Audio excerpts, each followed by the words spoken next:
Hi to everyone. तो finally aliens के बारे में पता लग चुका है। जेम्स वेब टेलीस्कोप, आपने इसका नाम सुना होगा शायद।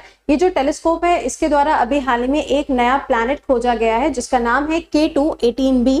और ऐसा माना जा रहा है कि इस प्लैनेट के ऊपर कुछ ऐसे पार्टिकल्स पाए गए हैं जिनका नाम है dimethyl sulphide and dimethyl disulphide. ये जो यहाँ पे पाए जा रहे हैं, यानी कि देखो यहाँ पे सल्फाइड है, यहाँ पे डाइसल्फाइड है। ये जो मॉलिक्यूल्स इसके पाए गए, ये मॉलिक्यूल्स सिर्फ और सिर्फ वहीं पर होते हैं जहाँ पे लाइफ पॉसिबल होती है। तो ऐसा माना जा रहा है कि यहाँ पे लाइफ पॉसिबल हो सकती है। इसकी पिक्चर्स ली गई हैं और यहाँ आप देख पा रहे होंगे गैलेक्सी कल्चर जिसका क्लस्टर है जिसका नाम है SMAC0723। बट हमारे लिए इंपॉर्टेंट क्या है, इस प्लैनेट का नाम K2-18b और यहाँ पे ये पार्टिकल्स पाए गए। तो ऐसा माना जा रहा है कि यहाँ पे पॉसिबिलिटीज हो सकती हैं लाइफ की, यानी कि फाइनली हमको जादू के घर के बारे में पता चल गया। बट आप मुझे ये बताइए, जेम्स वेब टेलीस्कोप जो है ये कौन से टेलीस्कोप को रिप्लेस